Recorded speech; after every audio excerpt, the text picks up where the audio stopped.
Esse é mais um vídeo da disciplina de Dinâmica de Sedimentos Coesivos em Ambientes Costeiros, do programa de pós-graduação em Oceanografia da FURG. Nesse vídeo, nós vamos falar sobre como medir a propriedade de flocos, né? Sedimentação, tamanho e densidade. Aqui vocês estão vendo duas fotografias que mostram, né, dois ambientes distintos. Esse do lado de cá é a Baía de São José, no Maranhão. Esse aqui é um tubo de acrílico que nós usamos para fazer experimentos com decantação. E vocês podem ver pela textura aqui o material formando flocos relativamente pequenos. E aqui é uma outra situação, que é o estuário do rio Araranguá, em Santa Catarina. E vocês podem ver aqui, isso aqui é uma foto tirada da superfície do estuário, uns 30 centímetros, meio metro acima da superfície. E vocês estão vendo aqui uns flocos bastante grandes, né? Então, o desafio é a gente tentar estimar, estabelecer qual que é a velocidade de decantação dessas partículas.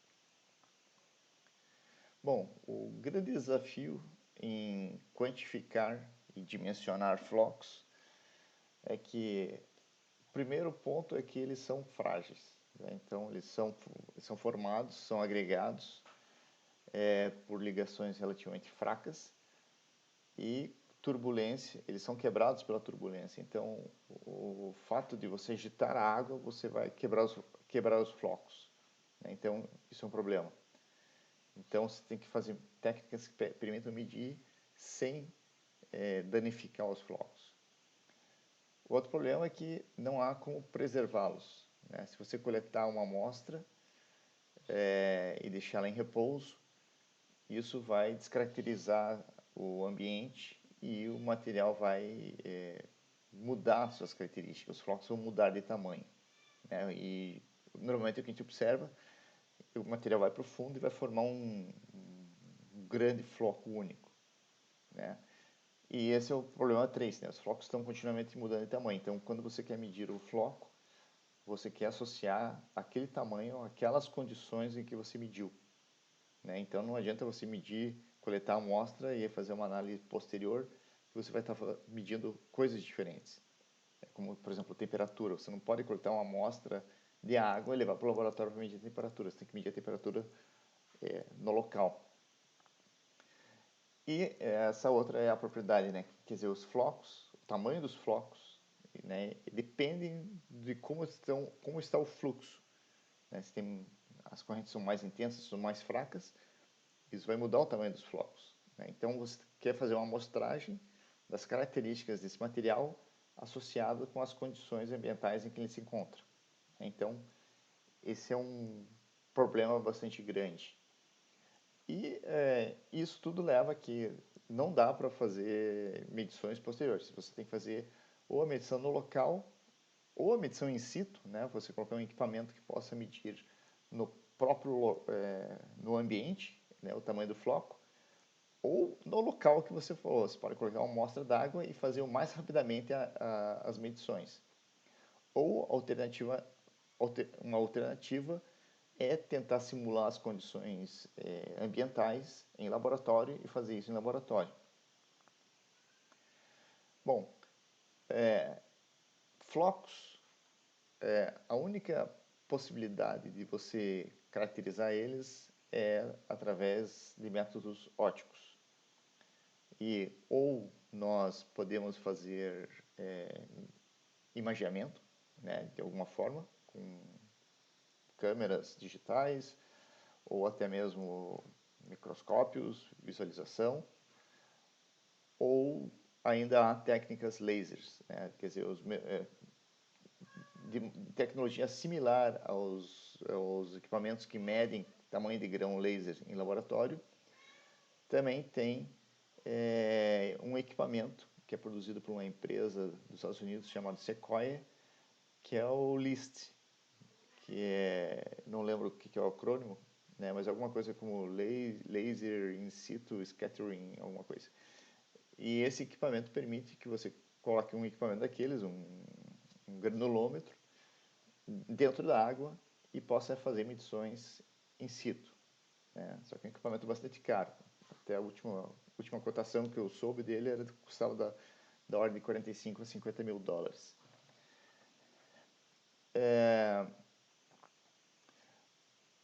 Também a gente pode usar métodos indiretos, né? Em vez de imagiar o floco e dimensionar ele, nós podemos fazer uma análise indireta sobre o comportamento da massa que está em suspensão. Então, se você tem uma amostra que tem uma massa em suspensão e essa massa é alterada, a possibilidade é que a massa foi removida da coluna e significa que houve um fluxo de material, né? E esse fluxo vai ter uma velocidade. Então, nesse caso, a gente não vai ver o tamanho do floco, mas nós podemos ter uma escala da velocidade com que o material decanta. Tá? E isso é feito com um instrumento que é, na verdade, um amostrador de água, né? uma garrafa amostradora de água, que ela é feita com, pode ter outros desenhos também, né? Mas ela tem aletas que permitem ela direcionar no fluxo e ficar mais ou menos orientada em relação às correntes. Então as correntes vão passar através da garrafa, sem obstrução, e ela tem um mecanismo de fechamento relativamente suave, que não perturba muito a água. E daí nós trazemos essa garrafa para bordo e colocamos ela num tripé, e a partir daí nós extraímos amostras de água e em tempos regulares, mais ou menos logarítmico, e fazemos, a partir dessas amostras de água, nós fazemos a gravimetria, e aí é um método que é relativamente parecido ao inverso da pipetagem, quando a gente vai tirando alíquotas do topo da pipeta para fazer análise de finos. Aqui é um método que é o inverso, você coleta a amostra e vai tirando amostras por baixo, né? E cerca de em 1 hora você tira todas as amostras.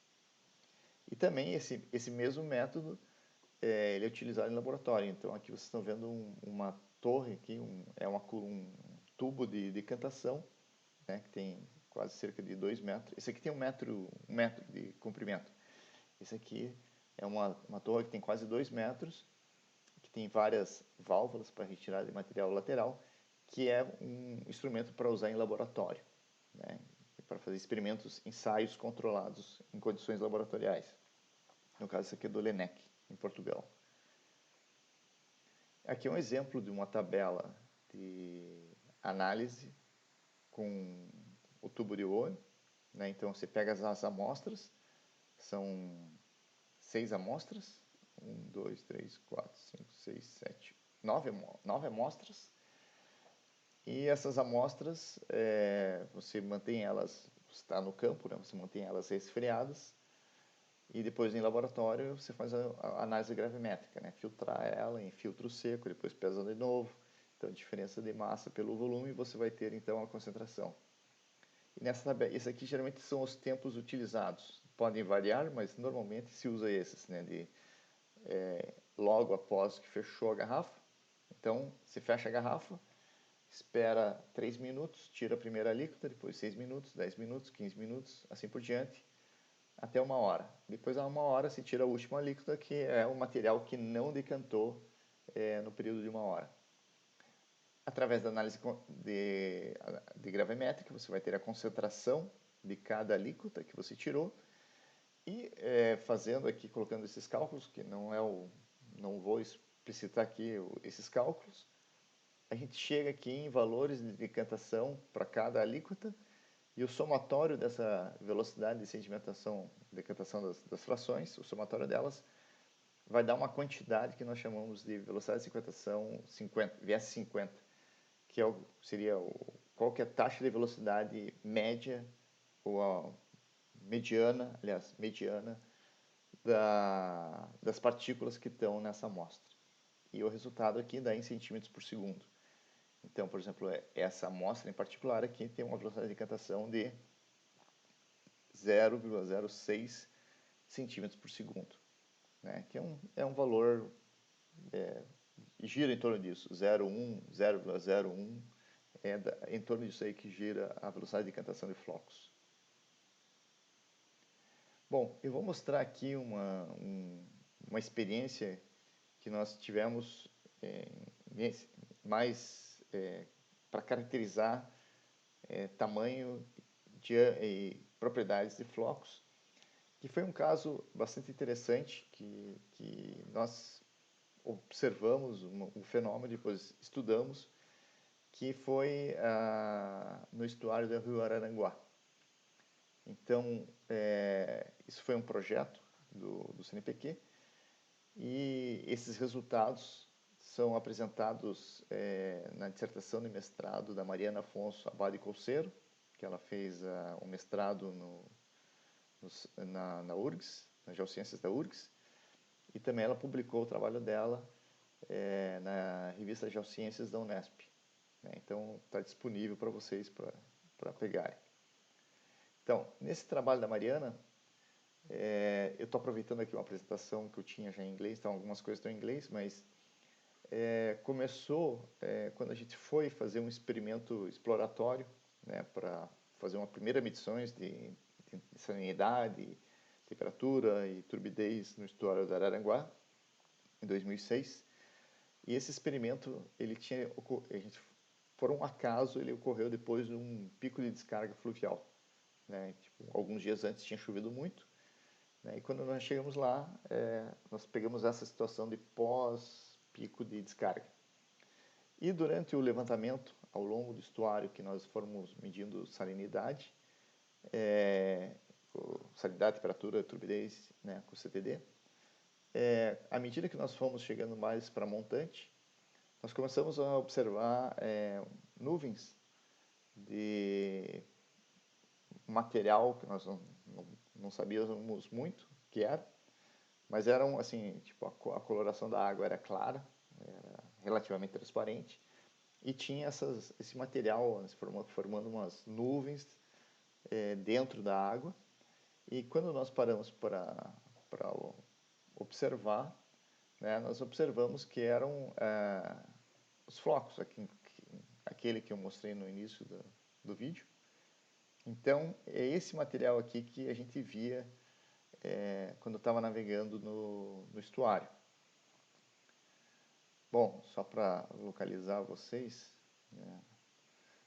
o estuário do Araranguá, então no Brasil, aqui está Lago dos Patos, Rio Grande do Sul, então aqui está a costa de Santa Catarina, então ao sul de Santa Catarina,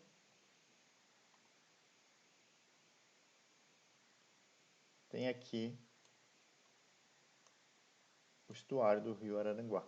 Aqui é a cidade de Araranguá, que é Morro dos Conventos, e aqui é o estuário tal como ele era, porque isso aqui muda bastante, em 2017. Tá? Então o estuário ele é estreito, é um estuário relativamente pequeno. Então aqui tá, ao longo do estuário a gente foi fazendo um levantamento aqui a partir da desembocadura, a gente pegou o barco, navegando, fomos subindo, e à medida que fomos chegando aqui nessa região de cima, o que nós vimos foi a formação dessas nuvens de material na água. E essa imagem aqui, de 2017, mostra mais ou menos aquilo que aconteceu, aquilo que nós observamos. A gente não chegou até aqui em cima, naquela ocasião, mas essa imagem aqui, ela mostra mais ou menos o que nós vimos. Então, aqui nós temos, lá em cima do Rio Araranguá, ocorre um encontro aqui embaixo. Esse aqui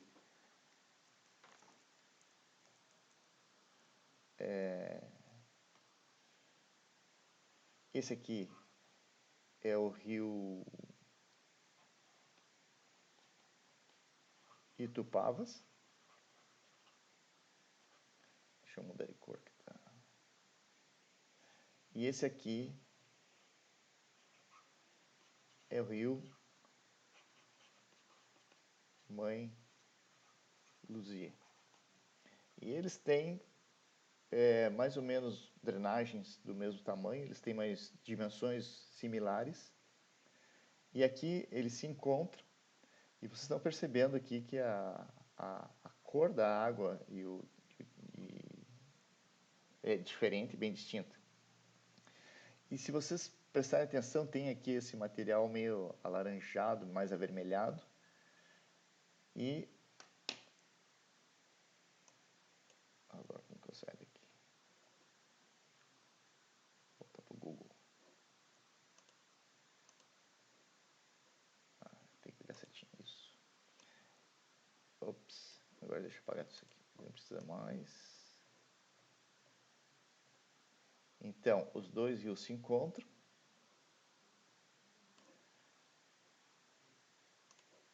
E à medida que nós vamos para jusante, né, perceba a formação desse material aqui, alaranjado.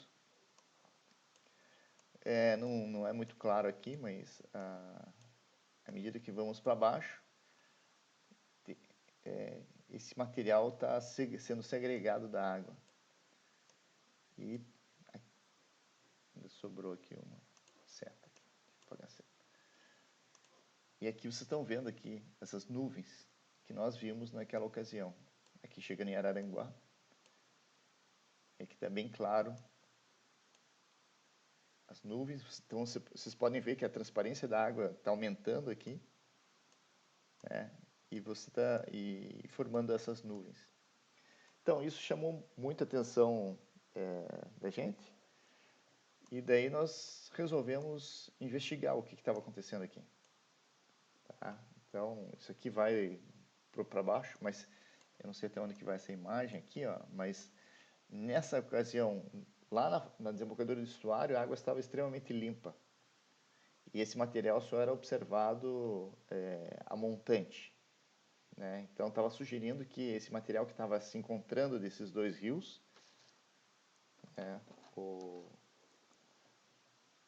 deixa eu colocar eles bem aqui, o Mãe Luzia vindo para essa caneta aqui. O rio Mãe Luzia vindo aqui.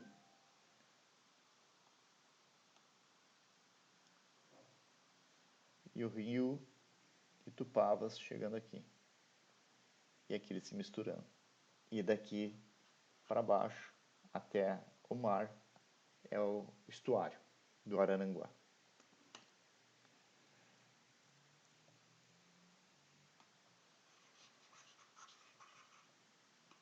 Bom, então nós decidimos investigar o que estava acontecendo lá. E para isso, né, nós, dentro das possibilidades que nós tínhamos, bom, uma coisa foi tentar investigar o que estava acontecendo lá in situ. Né? Então a gente pensou em desenvolver uma câmera para poder colocar na água. Mas lembre que isso aqui era 2006, 2007 e fazer isso é complicado, porque não é simplesmente colocar uma câmera na água, mas você tem que colocar uma câmera na água que permita você medir os flocos. Né? Então tem problema de foco, tem problema de luminosidade e tem problema de referencial. Né? Porque você tem que medir e dimensionar os flocos. Então esse é um problema grande.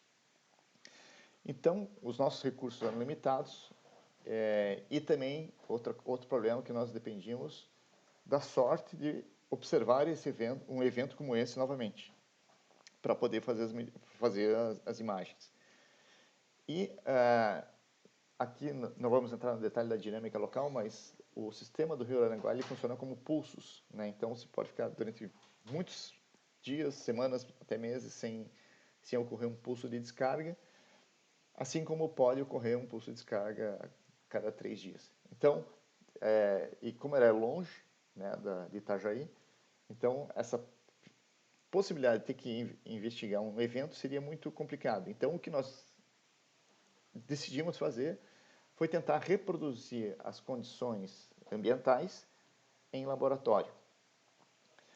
não as condições ambientais simplesmente de mistura entre a água do Mãe Luzia com a água do Itupavas e com a água do mar, mas também as condições de corrente, né? Porque essas partículas estavam no estuário, estavam no rio, quer dizer, no rio, no estuário, sujeitos às marés e à vazão, estavam se deslocando. Então a gente tinha que reproduzir essas condições no ambiente.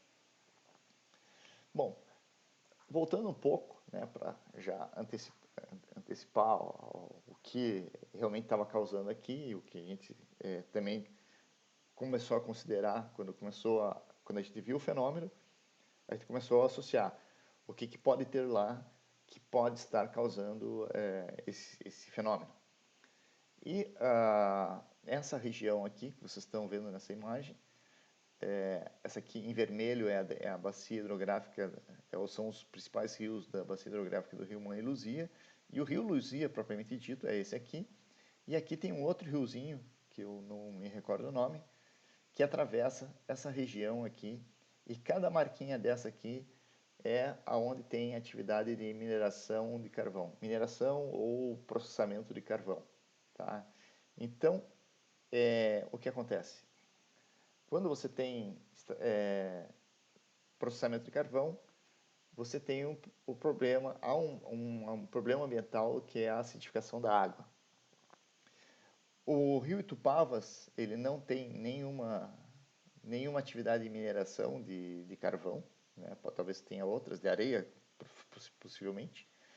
E o resultado final é que o Itupavas, quando chega aqui, tem um pH 7, em torno de 7.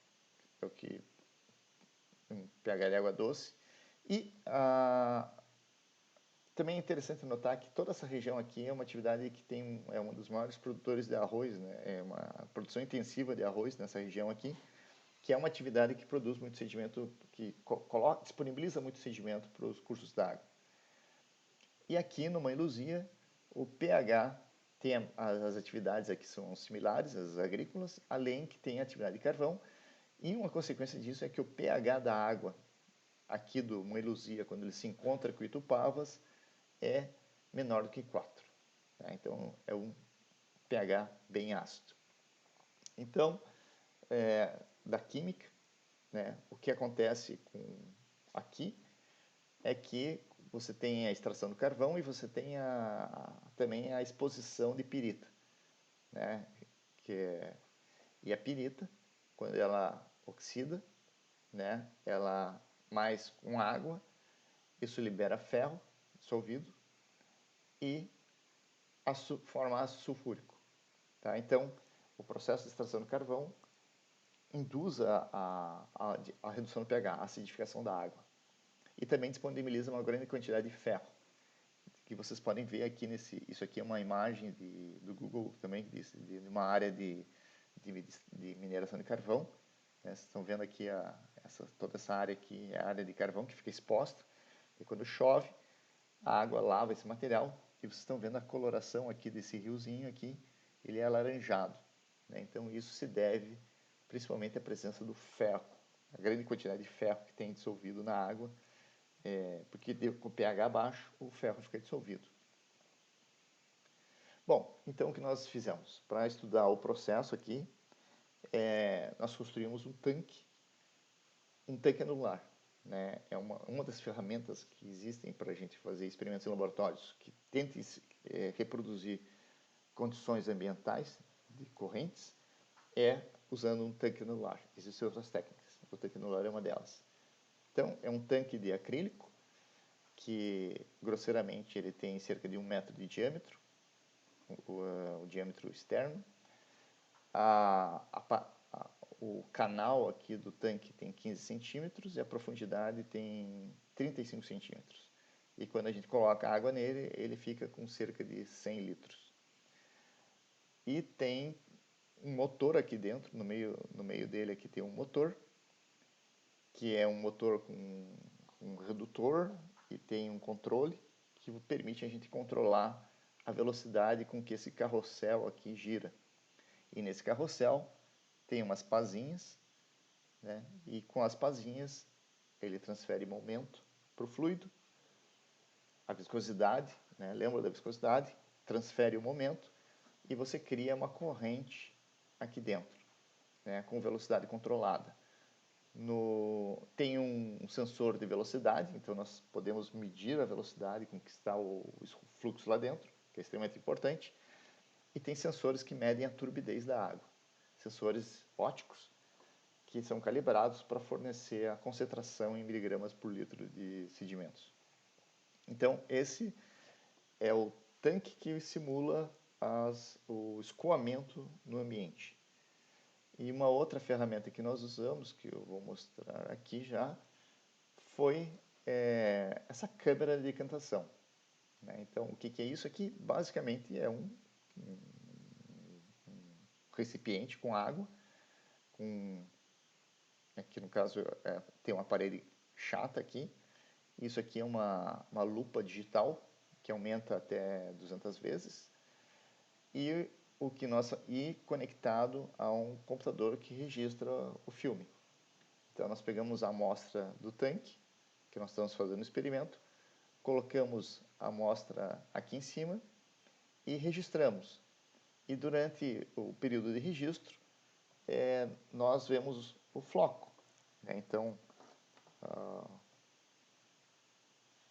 aqui tem um floco. E depois de um intervalo de tempo de 1 segundo, agora o floco está aqui. Né? Então, é o mesmo campo, então a gente sabe que ele se deslocou essa distância naquele intervalo de tempo. Então aqui nós estamos medindo diretamente a nossa velocidade de decantação. Além de que, com a imagem, né, nós também podemos tirar as dimensões do floco. Né? Então, geralmente há diferentes técnicas para isso. Né? Então, a gente pega o eixo maior e pega o eixo menor e, a partir disso aqui, faz uma aproximação de como se esse floco fosse uma esfera. Né? Faz uma média dos eixos e, a partir daí, teria um equivalente de esfera. Então, é uma coisa extremamente objetiva. Você filma o floco, você tem a distância focal, então você sabe a distância que você está filmando, aonde você tem o foco. Então, você pode dimensionar o floco e pode dimensionar a velocidade com que ele decanta. Com o tamanho, nós podemos ter o volume. E o raio, lembra que eu preciso do raio para a lei de Stokes. E tem a velocidade. E, inversamente, eu vou ter o quê? Eu consigo, então, calcular a densidade. E é uma coisa relativamente simples e relativamente barata. Porém, é bastante trabalhosa. Quando, por exemplo, um LIST, equipamento, você mede isso in situ, né? É muito mais rápido, a quantidade de dados é muito maior, mas essa é uma alternativa barata. Bom, voltando aqui no tanque, então, com o tanque você tem um laboratório, então você tem que desenhar fazer um desenho amostral, um desenho experimental do que você vai fazer. Então, o que nós decidimos fazer lembrando que quando os dois rios se encontram, não tem água salgada, é só água doce. Então, nós fizemos um conjunto de experimentos considerando somente água doce e nesse caso, né, nós fizemos um experimento em que o tanque só tinha água do rio Tupava, quer dizer, só água pH 7. Repetimos o experimento adicionando 1% de volume da água do rio Mãe Luzia, que tem um pH 4, e depois fizemos novamente o experimento colocando 10% de volume no tanque do Mãe Luzia. E esse mesmo conjunto esse mesmo experimento nós fizemos, repetimos exatamente o mesmo, só que colocamos salinidade 1. Né? Então nós colocamos, aqui no caso, como a gente estava medindo lá na cabeceira do estuário, nós queríamos investigar o início do processo de mistura. E poderíamos ter repetido esse experimento também, colocando salinidade 5 e outras proporções. Mas isso aqui era o mestrado da Mariana, isso aqui servia ao propósito. E o tanque, o que nós fizemos? Nós colocamos o material, isso é importante, a água que nós usamos no tanque nós coletamos no local. Então nós fomos lá no rio Itupava, coletamos lá acho que uns 250 litros de água, fomos lá no Mãe Luzia, coletamos uns 50 litros de água e levamos para o laboratório lá em Itajaí, na Univale. E lá fizemos o experimento. Mantivemos os tanques, chacoalhávamos os tanques para não evitar qualquer acomodação no material. E ainda assim, quando a gente colocou a água no tanque, nós fizemos uma primeira rodada de aquecimento, só para ter certeza que o material estava movimentando e oxidado. Porque se você deixar o material fino se acomodar, ele vai ficar reduzido e isso vai mudar as propriedades dele. Geralmente o material, quando está em suspensão nas correntes, ele está em estado oxidado. Então, é isso que a gente queria. Então, a gente fez uma primeira rodada para aquecimento e depois as 3 rodadas para fazer com as variáveis. Cada experimento durava 380 minutos. Né? Então, dá 6 horas e meia. Então, e o que a gente fazia? A gente iniciava o experimento em velocidade de 45 centímetros por segundo e a cada intervalo de 20 minutos a velocidade do tanque era reduzida em 10 centímetros por segundo. Então, faz essa escadinha. Aqui é o tempo, em minutos, aqui é a velocidade gerada no tanque. Então, a cada 20 minutos descia. Daí nós decidimos que deixar o tanque em repouso por 3 horas para ver o que acontece com as partículas depois que elas estão aqui, depois que elas entram nesse estado de repouso aqui. Então o tanque ficava 3 horas em repouso, que também simularia mais ou menos um intervalo entre as correntes de vazante, enchente bem exagerado.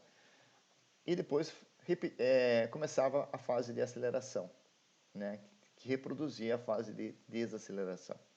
Então, cada rodada dessa é isso aqui. Né? Então, isso aqui foi feito em dias consecutivos, né? Foi mais ou menos uma semana e pouco para fazer todos esses experimentos. Bom, aqui é a câmera de decantação que eu já mostrei. Bom, o resultado do tanque são várias informações que temos aqui, mas prestem atenção. Então, aqui em cima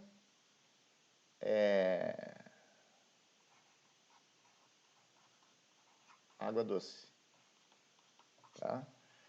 E aqui embaixo, salinidade 1. Tá? Então, isso aqui é importante. Tá? Então, aqui em cima, salinidade 0, só a mistura das duas águas. E aqui embaixo é a mesma coisa, só que com a salinidade 1. Em vermelho aqui, essa linha vermelha aqui, opa, cadê? Isso aqui. A linha vermelha aqui é o experimento, primeiro, com a salinidade 0, mas é só água do Mãe Itupava. E o que a gente observa, né, a velocidade diminui, com o tempo, mas a concentração dos sedimentos permanece a mesma. E aqui, né, em 15 centímetros por segundo, há uma diminuição da concentração. Então, o que está acontecendo aqui? Se a concentração diminui na coluna d'água, bom, está no tanque ali, para onde que vai o sedimento? A única possibilidade é do sedimento ir para o fundo. E a partir daqui ele estabiliza e fica estável até o final, até entrar em repouso. Bom, se nós pegarmos, quando a gente colocou 1% da água do do Mãe Luzia, pH 4. O que aconteceu a concentração inicial foi um pouco maior, né? Aqui começa a diminuir, aqui diminui e aqui fica praticamente igual ao outro experimento. Então, sem a água do Mãe Luzia e 1% da água da Mãe Luzia, é a mesma situação. E agora, o terceiro experimento aqui é colocando 10% da água do Mãe Luzia. Até aqui, interessante que aqui muda o padrão, mas quando a velocidade fica abaixo de 10, né, ocorre uma abrupta decaimento aqui da concentração e aqui fica assim. Então, nesse experimento, houve uma drástica remoção do material que estava em suspensão, enquanto que aqui, mesmo em velocidade muito baixa, ainda ficou muita concentração na água. Quando a gente repetiu esse experimento com salinidade 1, então, pegando a linha tracejada vermelha novamente, a concentração inicial, chega em 15, diminui, e diminui um pouquinho mais do que diminui em cima, mas estabiliza aqui. Né? Aqui não diminuiu tanto, aqui em cima ficou em torno de 20, mas aqui ficou em torno de 15. Mas, aparentemente, foi um comportamento muito similar. Né? Houve um aumento da remoção, mas não muito. E agora, o interessante é que, pegando o segundo experimento em que a gente coloca 1%, né? Porque esse primeiro experimento é a água do rio Itupavas, né? É água pH 7 com salinidade 1. Então a salinidade afetou alguma coisa, mas não muito. Agora, quando ele coloca 1%, salinidade 1 e 1% de água do rio Mãe Luzia, novamente aqui o comportamento é igual, até aqui. E depois, é o azul, uma queda acentuada do material. Então, lembrando que, não, na verdade é o verde, não é o azul. Mas quando você pegar o verde aqui, você tem isso aqui. E agora ele ficou parecido com o que aconteceu com o azul. Enquanto que aqui o verde ficou parecido com o vermelho, em cima. A linha... Deixa eu apagar aqui. Enquanto que aqui em cima a linha verde ficou parecida com a linha vermelha. Aqui a linha verde ficou parecida com a linha azul. Quer dizer, houve uma mudança interessante do comportamento do material que estava em suspensão. Bom,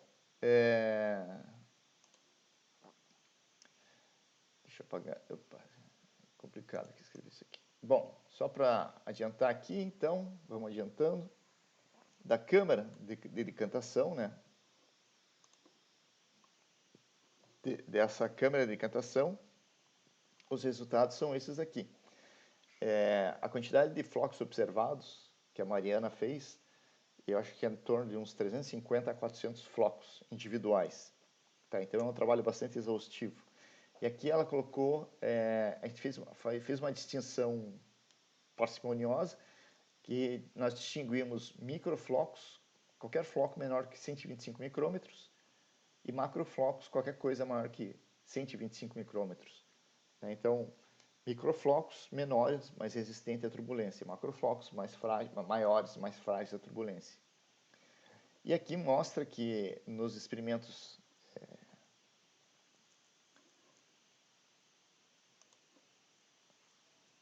esses daqui, ó, são com salinidade 0, e esses três com salinidade 1. São os três conjuntos. Mas o que eu quero chamar a atenção para vocês aqui é que nesses dois experimentos iniciais, você tem a dominância de microflocos em relação a macroflocos. E esses aqui só a água do Mãe Luzia, só a água do Rio Itupavas, pH 7, e 1% da água de uma iluzia. Porém, quando a gente coloca 10% de água de uma iluzia, você tem predominância de macroflocos. Quer dizer, você está, de certa forma, a acidificação da água está fazendo que os flocos fiquem maiores. E aqui nós observamos um padrão relativamente parecido, né? Então, só que aqui parece que é uma distribuição mais homogênea entre microfloco e macrofloco, mas o padrão também é mantido. Você tem predominância de microflocos, e quando você tem 10% da água de uma iluzia no sistema, você tem a formação de macroflocos, né? Então, isso sugerindo então que o pH, né, a redução do pH, tem a capacidade de formar flocos maiores e resistentes. Porque se eles não fossem resistentes, eles quebrariam e ficariam do tamanho de microfloco. Bom, chegando no final já, né, esse vídeo está ficando mais longo do que eu imaginava. Essa aqui é a relação, né, pegando todos os flocos que a Mariana quantificou, mediu. Aqui está sendo mostrado a relação que existe entre a velocidade de cantação, né, aqui está a velocidade de cantação em milímetros por segundo, com o tamanho do floco em micrômetros. E o que nós podemos concluir é que não há relação alguma, né, porque isso são as observações. Na verdade, existe uma ligeira tendência aqui, parece, mas assim é muito fraco. Tá? Então, esse é um grande problema. Né? Nós fizemos, e a quantidade de observações é grande. Nós temos centenas de flocos medidos, né? E o que nós obtivemos é que a velocidade de cantação parece ser independente do tamanho do floco, nesse caso do rio Araranguá, né? Então, nem sempre nós teremos uma relação. Aqui é um exemplo em que o floco, você podia ter floco pequeno, floco grande, e eles iam decantar mais ou menos com a mesma velocidade. O que podemos, porém, uma informação que nós podemos tirar daqui é que, se vocês perceberem, nós temos mais azul do que vermelho nessa região, e aqui nós temos mais vermelho do que azul, né? Então, cadê minha caneta? Tá aqui. Então, aqui eu tenho os vermelhos, são os primeiros experimentos, essa salinidade 0. E aqui tem mais azul do que vermelho, é quando a salinidade estava 1. Então, a gente não pode aqui relacionar tamanho de floco com velocidade de decantação, mas nós podemos ver que os flocos em água salgada decantam mais rapidamente do que os flocos de água doce. Isso é um resultado importante se a gente for acoplar isso, quando for interpretar isso com o transporte, que nós vamos voltar a ver o Araranguá quando falar de transporte de sedimento. E, para concluir, então, esse vídeo, deixa eu apagar. Para concluir esse vídeo, cadê? A relação que existe entre tamanho de floco e densidade. E aqui está mostrando que quanto maior o floco, né, então aqui está, quanto maior o floco, menos denso ele fica.